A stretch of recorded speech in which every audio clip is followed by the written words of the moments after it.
Hello यार। सो आज हम पढ़ने वाले हैं ह्यूमन ट्रांसपोर्टेशन ख़त्म करने के बाद प्लांट ट्रांसपोर्टेशन सिस्टम। अब प्लांट ट्रांसपोर्टेशन थोड़ा यूनिक भी है, थोड़ा अजीब भी। क्यों? आपने कभी किसी भी प्लांट को हार्ट के साथ नहीं देखा, येट प्लांट्स एक इनॉर्मस अमाउंट का ट्रांसपोर्टेशन करते हैं। आप पूछोगे क्यों? देखो, कुछ मायने में प्लांट का ट्रांसपोर्टेशन सिस्टम सिंपल भी है, कुछ मायने में कॉम्प्लेक्स भी है। सिंपल इसलिए क्योंकि इनकी ट्रांसपोर्टेशन नीड्स बहुत कम है। क्यों? प्लांट में लीव्स कहाँ होते? एक जगह नहीं होते ना, ऑलमोस्ट थ्रू आउट डिस्ट्रीब्यूटेड होते हैं। तो इनके सोर्सेस ऑफ फूड देख लो। हम ह्यूमंस में किस चीज़ की डिस्ट्रीब्यूशन की बात करते हैं? गैसेस की, फूड की। तो प्लांट्स में sources of food and sources of oxygen ये बहुत ज़्यादा डिस्ट्रीब्यूटेड है, राइट? हर एक पत्ता ऑक्सीजन अब्जॉर्ब कर रहा है, हर एक पत्ता फोटोसिंथेसिस कर रहा है, और ये पत्ता हर एक टहनी पे है। तो ये जो डिस्ट्रीब्यूशन है, इस वजह से जो प्लांट का ट्रांसपोर्टेशन डिस्टेंस है वो किन्हीं चीज़ों के लिए बहुत छोटा है। अब फिर भी इतना छोटा नहीं है कि डिफ्यूजन इनफ हो। So diffusion is not enough, right? Diffusion काफ़ी तो नहीं है, बट फिर भी जो डिस्टेंस ऑफ ट्रांसपोर्ट है वो घट जाता है। क्यों? क्योंकि आपके sources of food and oxygen distributed है। लेकिन एक चीज़ है जो इस सिंप्लिसिटी को कॉम्प्लेक्स बना देता है, एंड दैट इज़ वाटर। पानी सो भैया नीचे से ही मिलेगा, दैट इज़ ग्राउंड। तो प्लांट्स को पानी के बारे में भी सोचना पड़ेगा, राइट? बट फिर भी अगर हम देखें तो इनके ट्रांसपोर्टेशन नीड्स कम हैं। एक और चीज़ ऐड कर दो, most of the plant cells are dead, right? Plant के ज़्यादातर सेल्स डेड ही हैं, तो ट्रांसपोर्टेशन नीड्स और घट गई। तो प्लांट इज अ मिक्सचर, रायता of transportation needs, yes and no. ठीक है, डिस्ट्रीब्यूटेड ऑर्गन्स है तो डिफ्यूजन तो कम हो गया, लेकिन डिफ्यूजन फिर भी काफ़ी नहीं होगा तो फिर बढ़ गया। दो चीज़ डिस्ट्रीब्यूट कम करना पड़ता है, पर पानी डिस्ट्रीब्यूट ज़्यादा करना पड़ता है, और बहुत सारे सेल्स डेड हैं तो डिस्ट्रीब्यूशन फिर घट गया। तो एक मिक्स है, राइट? अब बात करते हैं प्लांट के, जब हम ट्रांसपोर्टेशन सिस्टम की बात करते हैं तो हम दो मेजर चीज़ की बात करते हैं, और आप समझ चुके होंगे। पहला है पानी एंड मिनरल्स, राइट? एंड दूसरा इज आपका फूड। तो पहले पानी की बात करते हैं। Where does transportation of water and minerals take place? सबसे पहले एक्विजिशन कहाँ होगा, कहाँ से पानी आएगा? वो आपको पता है, सॉइल में। अब सॉइल में पानी तो बहुत है, लेकिन अगर आप मिनरल्स कंपेयर करो तो मिनरल्स इन सॉइल जो है वो प्लांट के सेल्स से काफ़ी कम होते हैं। और आपको पता है, जब कोई भी चीज़ अपने लो कॉन्सेंट्रेशन से हाई कॉन्सेंट्रेशन जाने की ज़रूरत होती है, तो अगर ऐसा करना है तो मुझे क्या लगेगा? एटीपी। तो कहीं ना कहीं प्लांट को मिनरल अब्जॉर्ब करने के लिए एटीपी लगाना ही पड़ता है। पानी का अब्जॉर्प्शन जहाँ जो है विदाउट एटीपी भी हो जाता है, it can happen even without ATP. तो पानी अब्जॉर्ब कैसे होता है? Root hairs. रूट हेयर्स क्या हैं? अगर आपको याद हो, सिंगल सेल इलोंगेशंस होते हैं, राइट? एक ही सेल एक बड़ा सा ऐसे हेयर बना लेता है, एपिडर्मल सेल मॉडिफाई होके आपका रूट हेयर बना लिया, तो पानी मिनरल जो भी है अंदर आ गया। धीरे धीरे ये सेल से सेल डिफ्यूज़ होते हुए शॉर्ट डिस्टेंस ट्रांसपोर्ट होते हुए कहाँ पे पहुँचता है? जाइलम के पास। अगर आपको जाइलम का स्ट्रक्चर याद नहीं, फटाफट समझ लेते हैं। 4 तरह के सेल्स थे, tracheids, vessels, fibres and parenchyma. 9th grade में पढ़ा था। ट्रकीड्स ऐसे कोनिकल होते हैं, वेसल्स ऐसे लंबे होते हैं बट छोटे होते हैं, fibres supporting role, parenchyma horizontal distribution of water में हेल्प करता है। पैरेन्काइमा को छोड़ के तीनों चीज जो होते हैं they are dead. Major transportation आपका ट्रैकिड्स और वेसल्स के रूप में होता है, which acts as pipes, pipe की तरह एक्ट करते हैं और इसी पाइप के थ्रू पानी ऊपर की तरफ जाता है। बट क्वेश्चन है कि पानी ऊपर क्यों जाएगा। देखो, ह्यूमन ट्रांसपोर्टेशन सिस्टम में हमारे पास एक पंप था, यहाँ पे तो कोई पंप नहीं है, तो अगर कोई पंप नहीं है तो पानी ऊपर क्यों जाएगा। What is the force that is responsible for the transportation of water.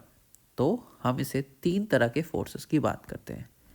देखो, जब शुरुआत हुई थी रिसर्च की तो हमने बोला कि देखो, हो सकता है पानी जो रूट में अब्जॉर्ब हो रहा है उसके कारण एक प्रेशर डेवलप होगा, वो प्रेशर शायद काफ़ी होगा ऊपर भेजने के लिए। बट जब इस प्रेशर को नापा गया तो बोला कि भाई उतना प्रेशर डेवलप ही नहीं होता। तो फिर एक चीज़ आएगी, अच्छा तो मेजर फोर्स हो सकता है ट्रांसपिरेशन पुल हो। अब what is transpiration pull. Transpiration क्या होता है, लॉस ऑफ वाटर। ठीक है, जो पानी है वो वेपर के फॉर्म में प्लांट के स्टोमाटा से निकलता है। अब पानी जो है प्लांट सेल्स के अंदर में एक कंटिन्यूअस कॉलम की तरह बना हुआ है। ये कंटिन्यूअस कॉलम को आप एक धागे की तरह इमेजिन कर सकते हो। जब आप धागे के एक एंड को खींचोगे तो दूसरा एंड ऑटोमेटिकली खिंचाएगा। तो जब ये पानी स्टोमाटा से लूज हो रहा है तो जो वाटर का कॉलम बना हुआ है नीचे से लेके ऊपर तक वो खिंचाता है, उसी खिंचाव को आप कहते हो ट्रांसपिरेशन पुल। ठीक है, and this is the major force. This force is helped by the root pressure. Root pressure push कर रहा है, तो root pressure is a pushing force. ठीक है, वहीं transpiration pull is a pulling force. अब एक और कमाल की चीज़ है जो इन दोनों चीज़ों को हेल्प करती है, जो खुद वाटर की प्रॉपर्टी है, और वो प्रॉपर्टी को हम कहते हैं कोहीजन अधीजन। कोहीजन एडिशन का क्या मतलब है। देखो, वाटर मॉलिक्यूल्स खुद से चिपकना जानते हैं। क्यों। वाटर के ऑलमोस्ट हर एक अमेजिंग प्रॉपर्टी का एक ही कारण है, हाइड्रोजन बॉन्डिंग। अगर आपको केमिस्ट्री थोड़ा सा भूल चुके हो, सो HOH ऐसा होता है ना। ऑक्सीजन थोड़ा सा इलेक्ट्रोनेगेटिव है, हाइड्रोजन थोड़ा सा इलेक्ट्रो पॉजिटिव हो जाता है। तो आप अब देख सकते हो कि इस पॉजिटिव और इस नेगेटिव के बीच में एक तरह का फोर्स है। इसी फोर्स को कहते हैं हाइड्रोजन बॉन्डिंग। ठीक है, तो cohesion is the force of attraction. ये एक अट्रैक्शन पोल है बिटवीन वाटर मॉलिक्यूल्स। जो पानी के मॉलिक्यूल्स हैं वो आपस में चिपक जाते हैं। ठीक है, तो एक को खींचा तो बाकी भी खिंचाएगा। जैसे अभी मैंने कहा था ना, धागे की तरह। वो धागे की तरह क्यों है, इसी की वजह से। अब अधीजन फोर्स क्या है। मान लो ये जाइलम का पाइप है, पानी यहां तक क्लाइंब कर गया, अब ग्रेविटी इसको नीचे खींच रहा है, राइट, और ट्रांसपिरेशन पुल इसको ऊपर खींच रहा है, तो ये किधर जाए। पानी की अडेसिव प्रॉपर्टी जो है इसको इस दीवार से चिपकाए रखती है, इसीलिए हमें पानी में ये मेनिस्कस दिखता है। ठीक है, तो one of the reason meniscus दिखता है। तो पानी नीचे नहीं जाना चाहता, एक बार ये हाइट चढ़ गया तो ये उस वैसे से चिपक कर रहता है। सो यही कोहीजन अधीजन है कि पानी के इस कंटिन्यूस कॉलम को और सपोर्ट मिल जाता है। तो ये तो था ट्रांसपोर्टेशन ऑफ वाटर का। अब आते हैं ट्रांसपोर्टेशन ऑफ फूड। अब एक चीज़ हमें यहाँ समझनी है, जो एक कंट्रास्ट है, एक डिफरेंस है बिटवीन मिनरल का ट्रांसपोर्टेशन, वाटर मिनरल का ट्रांसपोर्टेशन एंड फूड का ट्रांसपोर्टेशन। वो ये है कि ये सारी चीज़ें जो अभी हमने फोर्सेस की बात की, ये सारे फोर्सेस जो है दे आर यूनिडायरेक्शनल। ट्रांसपिरेशन हमेशा पानी को ऊपर ही खींच सकता है और प्रेशर ऊपर ही ढकेल सकता है। सो वाटर मूवमेंट हमेशा रूट टू लीव्स ही होता है, उल्टा कभी नहीं हो सकता, राइट। और इसमें हम एक्टिवली एनर्जी का इस्तेमाल नहीं कर रहे। वहीं in case of food, the transport of food is by directional. अब ये इवोल्यूशन का बनाया हुआ तरकीब है। अब आप समझो ऐसा क्यों होता है। If this is a tree and this is the leaf और ये इसके जड़ हैं, तो समर के समय क्या होगा, ड्यूरिंग द समर धूप अच्छी खासी होगी, प्लेंटी ऑफ फूड, बहुत सारा फूड बनेगा, और ये फूड जो है स्टोर हो जाएगा स्टेम में, रूट्स में, राइट। तो इस समय लॉजिकली ट्रांसपोर्टेशन नीचे की तरफ होना चाहिए। लेकिन जब हमारा वसंत ऋतु खत्म, ठीक है, जब हमारा पतझड़ हो जाएगा, ऑटम का सीजन होगा, पत्ते झड़ जाएंगे। पत्ते तो झड़ गए क्योंकि पत्तों का काम खत्म, बट क्या स्टेम को जिंदा रहने के लिए कुछ नहीं चाहिए? बिल्कुल चाहिए। तो ये जो स्टोर्ड फूड प्रोडक्ट था, उसी से सप्लाई फूड का वापस ऊपर आएगा। सो एक सीजन में the leaf was the source, और यहाँ पे एग्जाम्पल के लिए लिख लो the stem was the sink, यानी जहाँ स्टोर होना था। ये रोल्स रिवर्स हो जाते हैं। सो द रोल में reverse, so the role reverses according to season. Season के हिसाब से सोर्स और सिंक चेंज हो जाता है, right. And that is why इनका मैकेनिज्म भी ऐसे ही बिल्ट है कि ये इस रोल रिवर्सल को सस्टेन कर सके।